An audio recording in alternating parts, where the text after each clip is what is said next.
Hello, I'm Dilek Tuna. You're watching A News. Let's take a look at today's top stories. A suicide bombing kills dozens at a Shiite mosque during Friday prayers in Islamabad. Diplomatic efforts between Washington and Tehran return to focus as indirect talks begin in Oman amid fears of escalation. And athletes in Cortina d'Ampezzo project confidence ahead of the Olympic opening ceremony.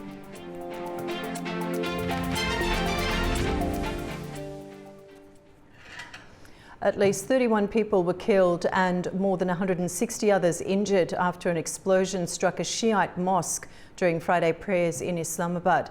No group has claimed responsibility for the blast as yet. Our correspondent Hira Mustafa sent us this report from the site of the explosion. The blast occurred during Friday prayers in the outskirts of Islamabad. Hundreds had gathered at a Shia mosque down this road when eyewitnesses say a deafening explosion occurred. Residents of the locality have described scenes of panic and chaos in the aftermath of the blast as locals try to take those injured to nearby hospitals. Forensic teams are on site collecting evidence to aid the investigation. Police, rangers and army personnel have also been deployed and the area has been cordoned off. Hospitals across the capital remain on high alert and officials have said they fear the death toll could rise further. The Prime Minister and Foreign Minister have condemned the attack. Pakistan's President Asif Ali Zardari has said targeting innocent civilians is a crime against humanity and that the nation stands with those impacted. This blast comes less than 3 months after a suicide bomb blast struck a judicial complex in Islamabad, killing at least 12 people and injuring dozens. Authorities say investigations are ongoing and security has been tightened across the city. Hira Mustafa for A News in Islamabad. Efforts to cool tensions between Washington and Tehran are back in focus as indirect negotiations get underway in Oman. With military pressure still high and the scope of talks contested, uncertainty surrounds whether diplomacy can prevent a wider confrontation. On the streets of Tehran, ordinary Iranians are voicing fears over the cost of escalation and hopes that dialogue can still avert war. Iran and the United States are edging back toward diplomacy, holding high-stakes talks in Oman on Friday, aimed at easing tensions over Tehran's nuclear program after weeks of military brinkmanship. The discussions, mediated by Oman, come amid a US military build-up in the region and warnings from both sides that failure could trigger a wider Middle East conflict. While Washington says it wants negotiations to also address Iran's missile program, regional activities and human rights, Tehran has insisted talks focus strictly on the nuclear file. An Iranian official told Reuters the negotiations had not formally begun, but that Iran's demands had already been passed to the US through Omani intermediaries. Indirect talks are expected to follow shuttle diplomacy, a format used in previous rounds. As diplomats work behind closed doors in Muscat, residents in Tehran say the stakes are painfully real. If war breaks out, our currency will weaken further against the dollar. For ordinary people, life will only get harder. That's why we oppose war. A successful negotiation would be the best outcome. War serves no one's interest. Despite heightened rhetoric, some Iranians remain cautiously hopeful that diplomacy will prevail. The U.S. has moved its forces into the region, but I think the actual chance of war is only about 1%. I'm sure an agreement will be reached. They cannot afford a confrontation with Iran. They would face serious consequences, too. Others warn that Iran is already suffering the consequences of confrontation through sanctions and inflation. Fundamentally, war yields no good results. We are already at war, an economic war. The inflation we're suffering now is worse than a military conflict. I hope our decision makers and diplomats can find a path to prevent military war. Our country's territorial integrity is paramount. They must do everything possible to avert a military war. Tensions spiked earlier this week after the US military said it shot down an Iranian drone near the aircraft carrier USS Abraham Lincoln in the Arabian Sea. Iran has warned that any attack would prompt retaliation against US and allied interests in the region. Iran and the United States previously held 5 rounds of indirect talks under Omani mediation starting last April, but those efforts collapsed after Israeli strikes on Iranian targets and subsequent US attacks on nuclear facilities. With both sides warning of catastrophic consequences if diplomacy fails, residents here say they are watching the talks closely, hoping negotiators choose dialogue over escalation. Ahead of the nuclear talks with the United States in Oman, Iran's Revolutionary Guards has entered into service and its advanced ballistic missile at a newly unveiled underground base. Our correspondent reports from Tehran. Iran's Islamic Revolution Guard Corps, IRGC, has deployed the long-range ballistic missile Khorramshahr-4 at an underground site, which was unveiled on Wednesday, according to a report by Fars news agency.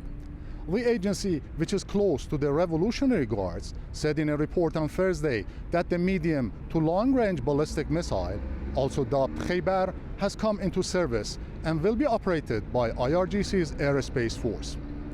It is reportedly equipped with one of the largest warheads developed in Iran, carrying a payload of 1.5 tons of high explosives and capable of pounding targets at an estimated range of 2,000 kilometers. At the final days of the Israel-US 12-day war last June, Iran fired this projectile at Israel in retaliation for US strikes on 3 major Iranian nuclear facilities. Tehran's ballistic missile capability, which proved a game changer during the war, has been one of the points of contention, with Washington demanding lowering their range.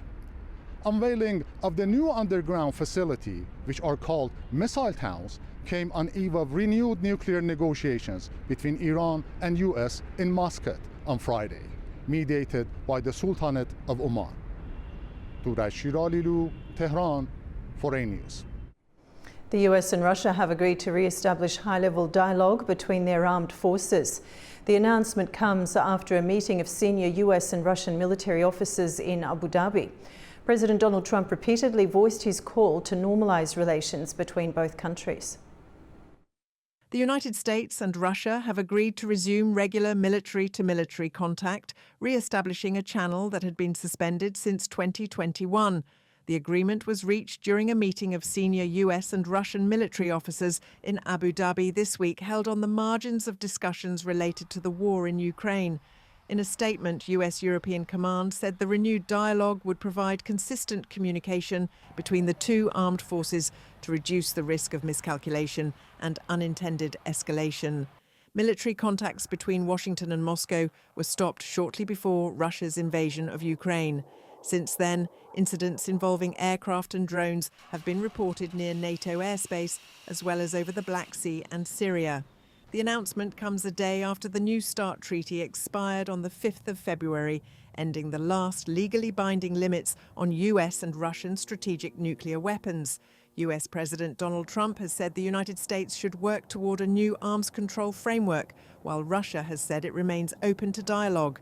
Officials said the restored channel would allow regular communication between senior commanders. However, the 2-day high-level talks brought no concrete end to the war in Ukraine. Zelensky said that the next round of talks aimed at settling the nearly 4-year-old war with Russia was likely to take place in the United States. Our negotiating team reported today after 2 days of meetings and talks in the Emirates with the American side and the Russian side. I am awaiting the team's return to Kyiv for a comprehensive rundown, as many aspects are impossible to discuss by phone. From what I can already divulge now, further meetings are planned, most likely in America. We are ready to take part in any working formats which can really bring peace closer and make it sound and lasting. Such a peace that deprives Russia from its appetite to pursue the war further. A senior Russian military intelligence official has been shot and wounded in Moscow. Lieutenant General Vladimir Alexeyev, a deputy chief of Russia's military intelligence, was attacked at an apartment building in the northwest of the capital and hospitalized. Russian investigators have not named suspects as yet. The shooting comes amid a series of assassinations of senior Russian officers since the war in Ukraine began, attacks Moscow has blamed on Kyiv. The US military said it killed 2 people in a strike on a suspected drug vessel in the Eastern Pacific on Thursday. Intelligence confirmed the vessel was transiting along known narco-trafficking routes in the Eastern Pacific and was engaged in narco-trafficking operations, the US military said in a statement on X, adding that no US military forces were harmed. The United Nations Human Rights Chief has previously condemned the US actions, calling the offshore strikes against alleged drug dealers unacceptable and a violation of international human rights law. The Trump administration has framed the attacks carried out under US Defense Secretary Pete Hegseth's direction as a war with drug cartels, alleging they were armed groups. Over to the Middle East. Whiteout conditions continued to grip the northern Japan on Friday, prompting authorities to urge residents to avoid non-essential travel. Severe winter weather is forecast to persist as heavy snowfall disrupts transport and daily life. Since snow intensified in late January, at least 35 people have died, mostly due to landslides. Officials also reported 358 injuries nationwide, ranging from minor to serious cases.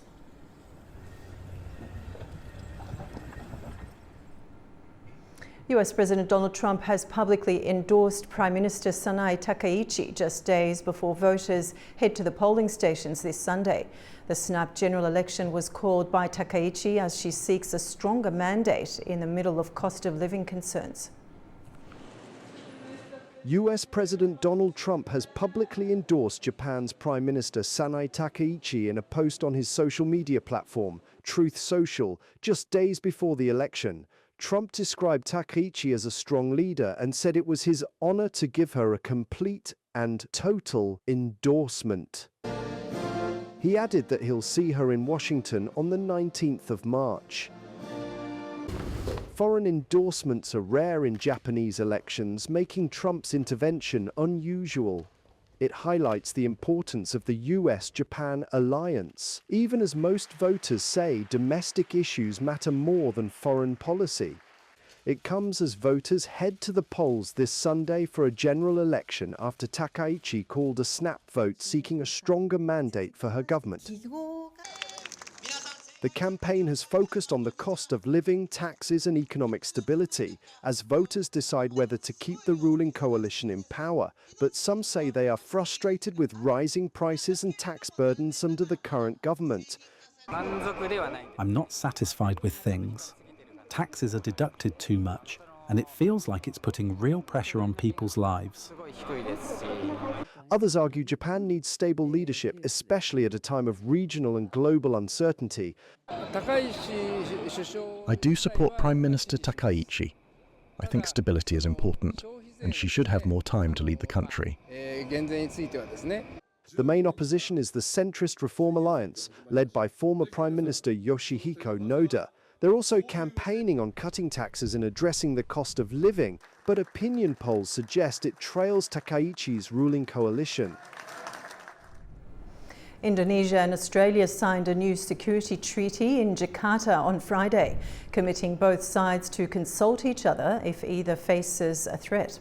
The agreement was confirmed after talks between President Prabowo Subianto and Prime Minister Anthony Albanese, though full details have not yet been released.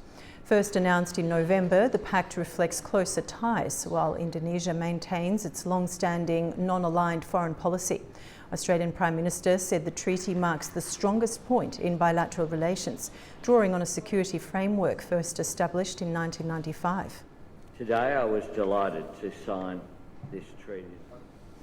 With only hours left until the Olympic opening ceremony, anticipation is building across Italy from Milan to the Alpine resorts.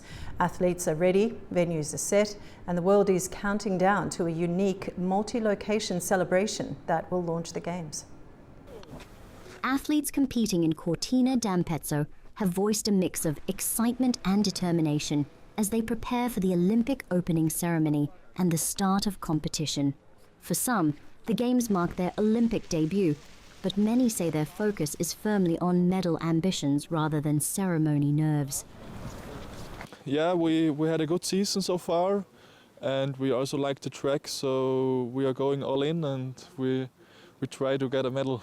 I'm super excited actually. I'm going to be flag bearer, so it's incredible, and I'm super proud to be out here representing Malaysia. So yeah, it's going to be incredible. I'm super excited. Beautiful scenery, and yeah, the environment's been pretty good. Everyone's so friendly, meeting lots of new people. And then yeah, the track's looking in good condition, so we're excited to get on ice soon. Yeah. The Italian mountain resort will host several key Olympic events, including women's alpine skiing and the sliding disciplines of bobsleigh, skeleton and luge. While the main opening ceremony will take place at Milan's San Siro Stadium, Cortina and other northern mountain venues such as Livigno will stage their own parade of nations, complete with additional flag bearers. Turisti stanno ancora arrivando. The tourists are still arriving because these past few days were mostly training sessions. The athletes were testing the courses, slopestyle, ski cross, and starting today the tourists will really begin to arrive, so it's going to be a huge celebration. Sarà una grande festa. Italian authorities have stepped up security around San Siro, where the primary ceremony will unfold. The innovative format, connecting co-host Cortina more than 400 kilometers away, is expected to draw a vast global audience. The opening ceremony revolves around the concept of harmony, a theme chosen to convey a universal message of peace, unity and dialogue. Around 1,200 volunteer performers will take part in the grand opening ceremony, with some 1,400 different costumes set to be showcased throughout the event. Anticipation is particularly high for performances by US pop star Mariah Carey and Italian tenor Andrea Bocelli, who are expected to headline the ceremony. After the break, we'll assess the opening round of US-Iran talks in Oman and what negotiators may or may not be willing to accept. Stay with us.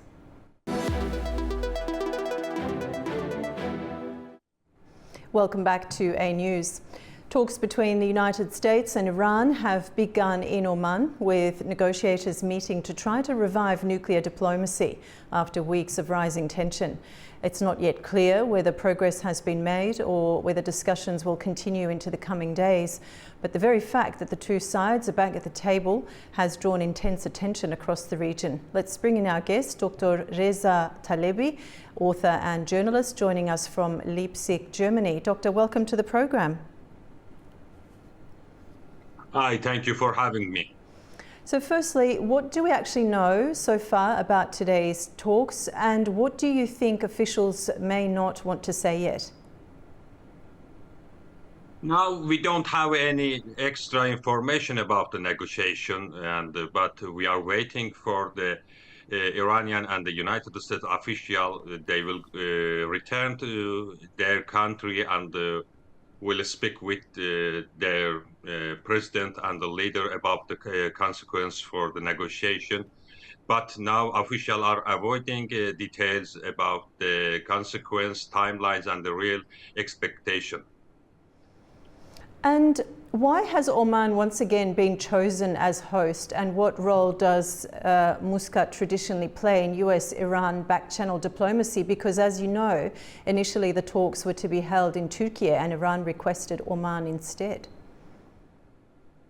Yes, Oman is a very important country for the Iranians. As you know, the Iranian and the Omani relationship initiated before the Iranian revolution, and they have a good relationship with the Iranian official and with the United States officials.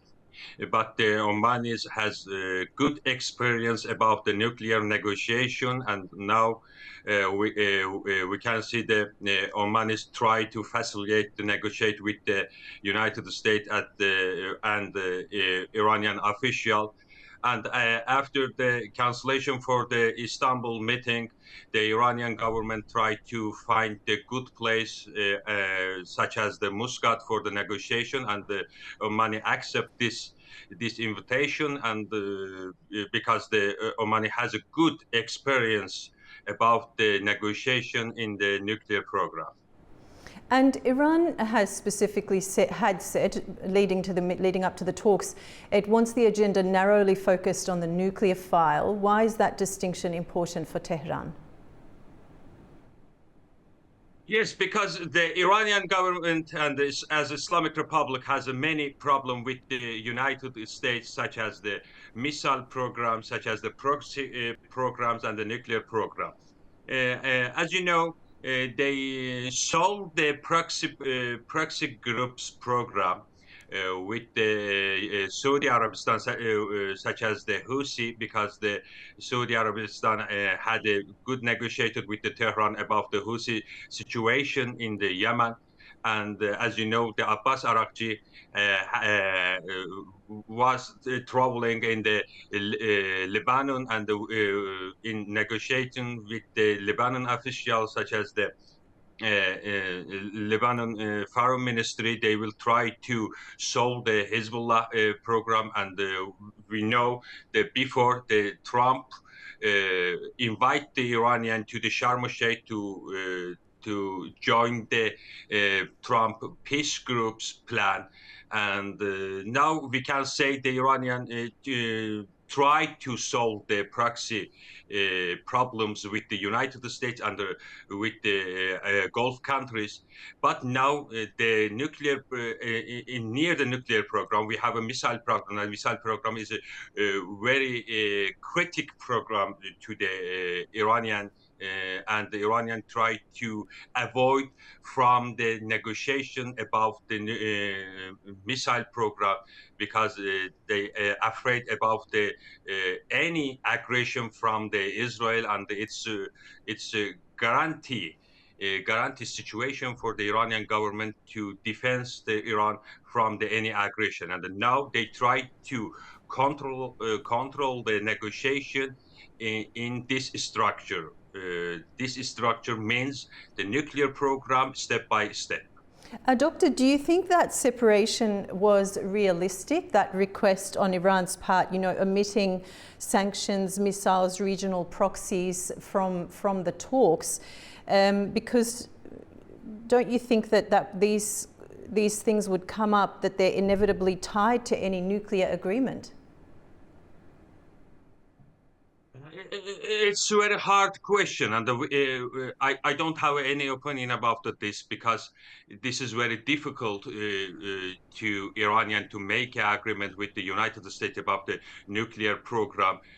We know we have 25 years about the Iranian nuclear program negotiation, and the Iranian tried to take time from the United States and develop his nuclear program and his missile program, and it's very dangerous for another country around the Iran, and especially for the Israel and the United States benefit, which located around the Iran.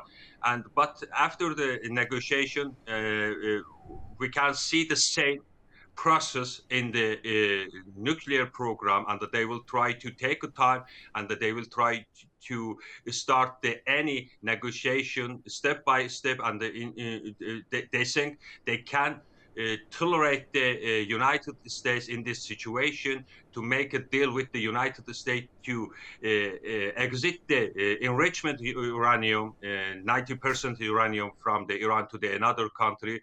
But I can't trust the Iranian official, and I don't have any confidence for the Islamic Republic of Iran, because the big problem in the Iran, all decision initiated from the Iranian Supreme Leader Ali Khamenei, and the Ali Khamenei don't want to make a negotiation or any agreement with the United States about the nuclear program.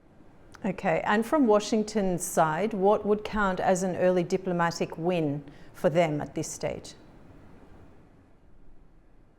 Not really, because in this situation, as you know, the Iranian government, Islamic Republic, they killed many protesters in the streets, and they don't have a good situation inside Iran, and they have a domestic problems and the collapse in economy and the social collapse, and it's a very big problem. And the Iran government has not a good situation in this period, but Washington tried to increase the tension and make escalation against the Iranian government to make a deal such as the unconditional surrenders. And if Iranian government start the negotiation and they give up about the nuclear program and the missile programs or the proxy groups, they will go to be change the regime inside, and because the nuclear program and the missile program and another strategic program inside the Iran, it's very important for the Islamic regime prestige. And if you give up about this against the United States, you are not Islamic Republic, but you will go to the change regime by your hands. Okay. Now, regional actors, Israel, the Gulf states, European governments are watching closely. How might their concerns constrain or influence any deal? Israel is concerned about the Iranian nuclear capability. Israel is a very important player and unpredictable player, and maybe we have we remember Iranian negotiation before the Iran and Israel war. Between the negotiation, the Israel fight with the Iran and strike to the Iran. And in this time, maybe the Israel tried to make a pressure against the White House.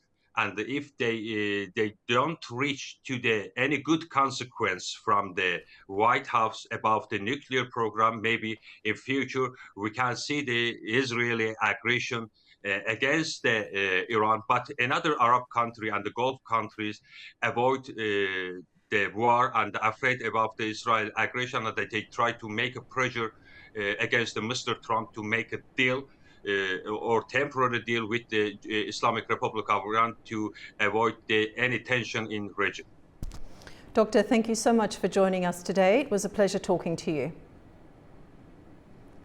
You're welcome. A short break now, and when we return, we'll take a look at the major stories from the region.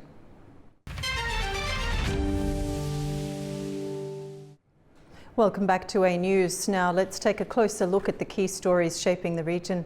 Syrian Foreign Minister Assad Hassan al-Shaybani held talks in Damascus on Thursday with visiting French Foreign Minister Jean-Noel Barrot.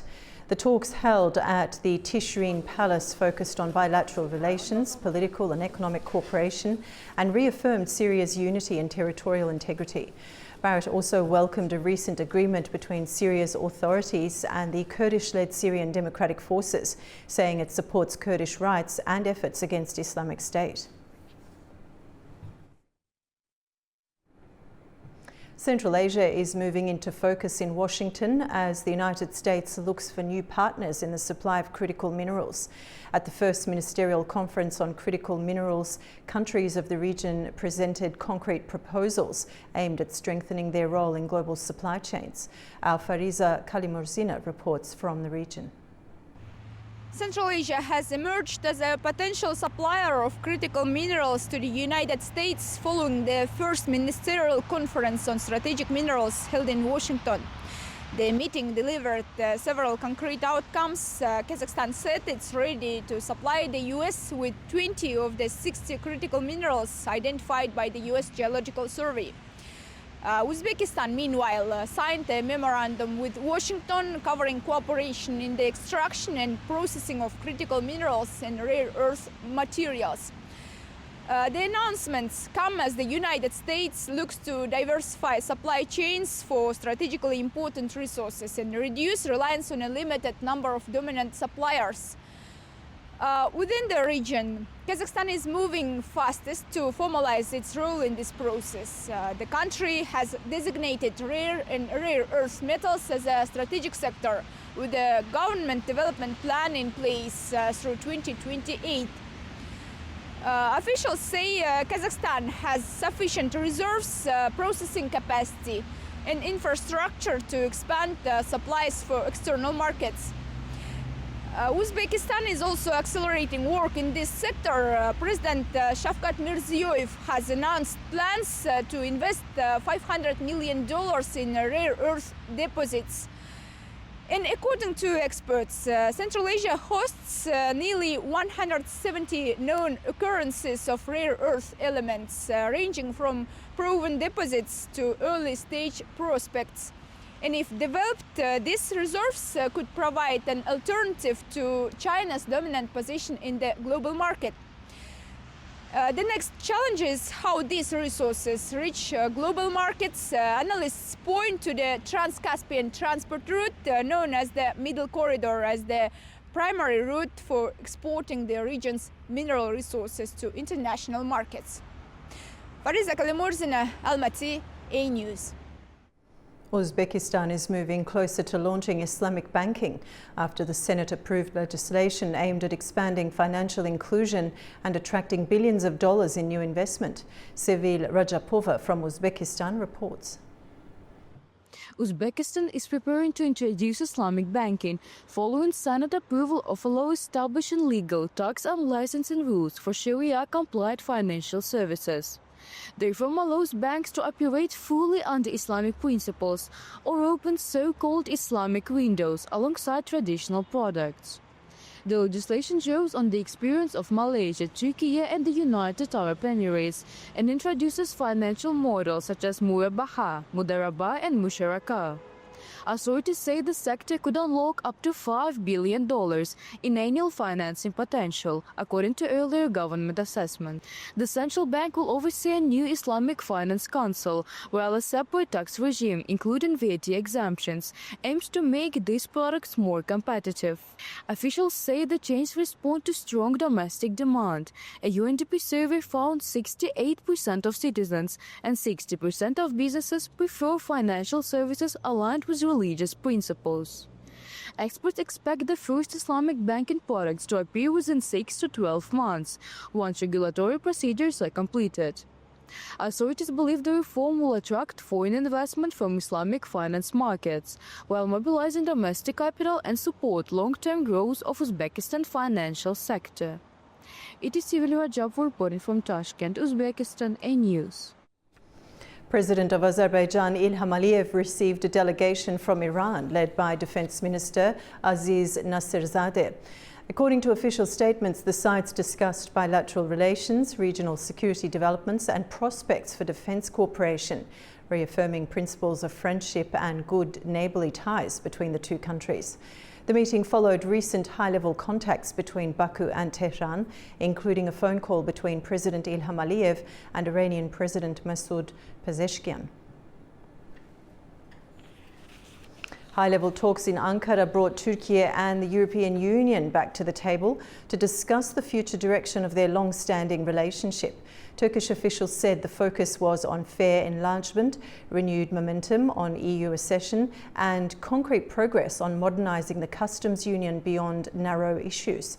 Our correspondent Adam Morrow has more. On Friday, EU Enlargement Commissioner Marta Koss, along with an accompanying delegation, arrived in Turkey for a two-day visit for talks with senior Turkish officials. Upon her arrival in Ankara, where she was welcomed by Foreign Minister Hakan Fidan, Koss and her delegation met with Vice President Cevdet Yilmaz, as well as Turkey's Trade Minister and Deputy Foreign Minister.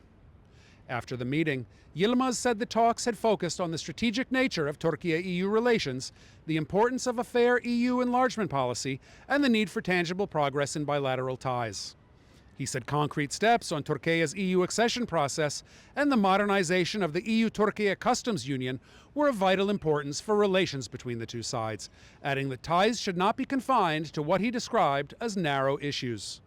The Turkey-EU customs union, which entered into force in 1995, is currently limited to industrial goods and processed agricultural products.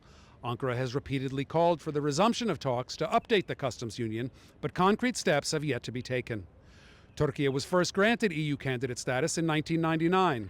However, accession talks have stalled in recent years over concerns related to human rights and alleged democratic backsliding. Last November, Ankara criticized a European Commission report on Turkey, describing it as biased and rejecting claims about the country's human rights record. After Friday's meetings in Ankara, Vice President Yilmaz said Turkey-EU cooperation should be based on equality, merit, and inclusiveness, as well as mutual interest and shared responsibility. This is Adam Mara for A News in Istanbul, Turkey. A call for public debates on Georgia's European Union integration is stirring renewed discussion in the political space. The initiative comes from United Neutral Georgia, a party formerly outside the ruling coalition, questioning whether EU integration serves Georgia's national interests. The proposal has prompted a response from Prime Minister Irakli Kopakidze, who says any discussion is possible, but the constitutional framework remains unchanged. A call for public debates on Georgia's European Union integration has triggered controversy, not only over its content, but over how freedom of speech and public opinion are being interpreted in the political process. The initiative was put forward by United Neutral Georgia, which called on television broadcasters to organize debates questioning whether the EU integration still serves Georgia's national interests. In its statement, the party claims that society has grown skeptical of the European path and argues that the issue should be openly reconsidered. Prime Minister Irakli Kopakidze responded by welcoming the idea of debates, stating that discussion on any topic is acceptable and framing the initiative as an expression of freedom of speech. At the same time, he emphasized that Georgia's constitution defines EU membership as the strategic goal. The government's openness to debate comes amid a contrasting recent record. Over the past 2 years, pro-European demonstrations, civil society campaigns, and critical media voices have frequently been dismissed by ruling party representatives as destabilizing, foreign influenced, or politically motivated. European institutions have repeatedly raised concerns over restrictions on media freedom, pressure on NGOs, and narrowing space for dissent. Recent public opinion surveys consistently showed that around 70% of Georgian citizens support the EU integration, suggesting a significant gap between the party's claims and measured public statement. Nini Nikolaishvili, Tbilisi, A News. After the break, we'll examine US Vice President J.D. Vance's visit to Armenia and Azerbaijan and what Washington hopes to achieve in the South Caucasus. Stay with us. Welcome back to A News. US Vice President J.D. Vance is due to visit Armenia and Azerbaijan on February the 9th and 10th as Washington steps up diplomatic engagement in the South Caucasus. The trip comes amid renewed US advocacy for regional connectivity initiatives and ongoing efforts to stabilize relations between Baku and Yerevan. To discuss what Washington is hoping to achieve and how it will be read across the region, let's bring in our guest Matthew Breiser, former US diplomat, joining us from Istanbul, Turkey. Matthew, welcome to the program. Thanks, Dilek. It's great to be back with you. So why is Vice President J.D. Vance's visit to Armenia and Azerbaijan important at this moment in the peace process, and what does Washington appear to be prioritizing on this trip, do you think? Well, first of all, it's the first visit by any U.S. Vice President, so someone at that high of a level in the United States government, since then Vice President Cheney visited way back when, I think it was like in 2009 or so. One element that's important is the political symbolism and the political meaning, because now the Trump administration is showing at the second highest possible level that it wants to spend time and energy and prestige and thought on building its relations with Azerbaijan and Armenia and helping them reach peace, and peace driven by investments in infrastructure, transportation infrastructure that we'll talk about, the Trump Road for International Peace and Prosperity, and then also a vision that a U.S. presence in the form of investors and companies is a form of a stabilizing, even security guarantee, which is the model that's being used in Ukraine. So if we look back to August 8th, when President Trump hosted both President of Azerbaijan Aliyev and Prime Minister of Armenia Pashinyan in the White House, and they reached some agreements, this is the next phase in implementing those words into concrete either peace and investments toward prosperity. And US officials have publicly supported regional transit initiatives, you also mentioned. How central are these economic corridors to American strategy in the South Caucasus? Yeah, Dilek, I don't get asked that question often enough because the answer is extremely important. If you sit down and read the U.S. national security strategy, it's very well written.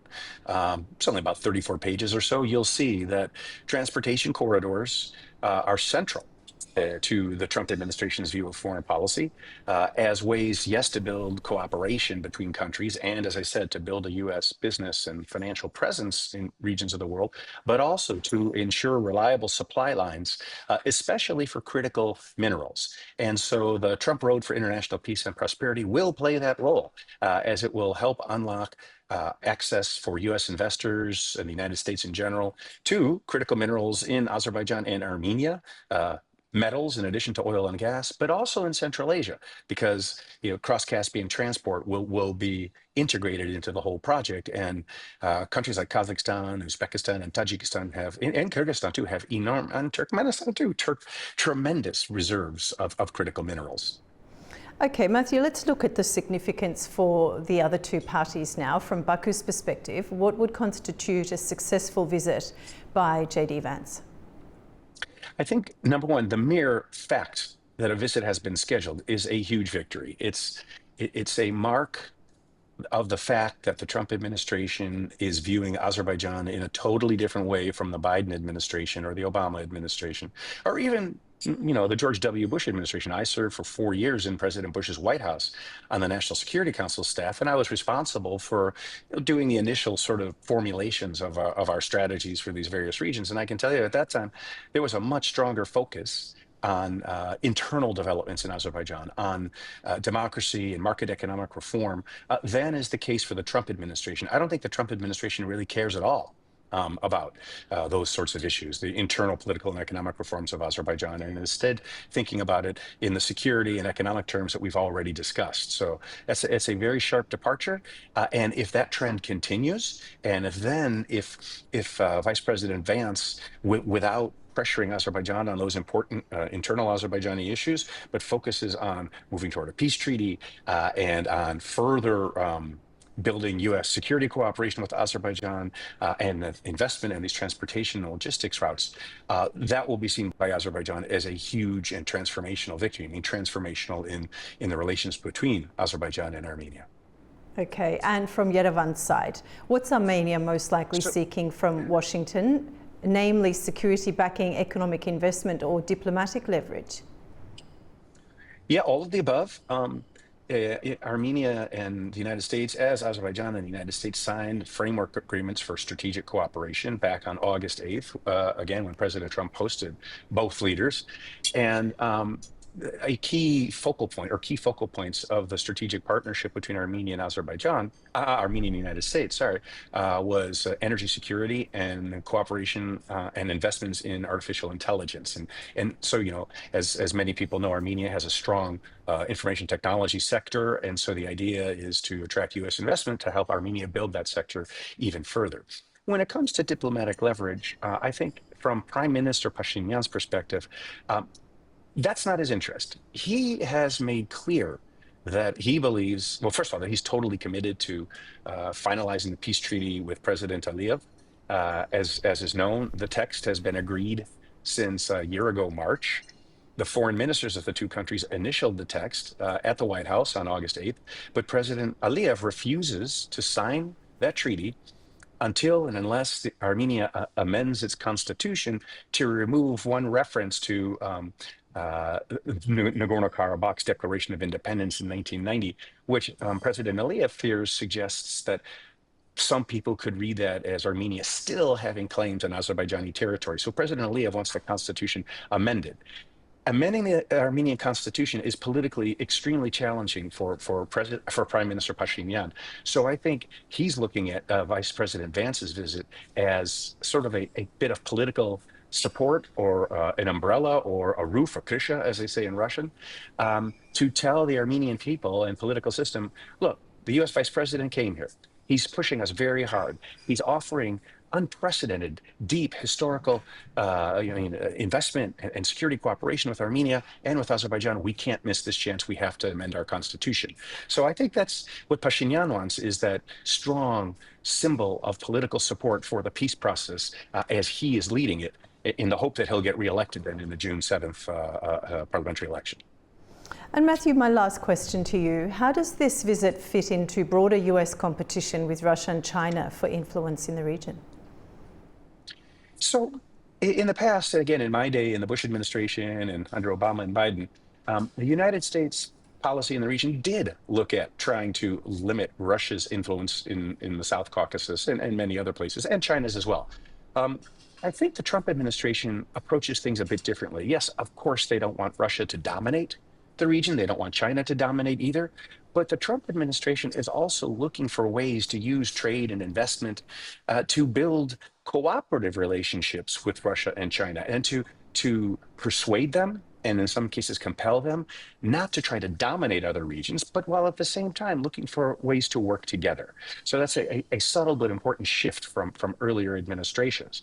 And I think the Trump administration, as I said in the very beginning, believes that by helping to build and operate this transportation corridor, by the way, which will include not just roads and railroads, but also energy pipelines and data cables, that U.S. presence and the new patterns in trade and investment and transportation that the U.S. will help bring about will in itself be a constraint on Russia's and China's ability to dominate, even though they hopefully, from Washington's perspective, will participate in trade and investment in the region. Matthew, it's a pleasure talking to you. Thank you so much for your analysis today. My pleasure, Tilak. Thanks for the great questions. You're up to date with world news for the hour. Thank you for watching, and stay tuned to A News.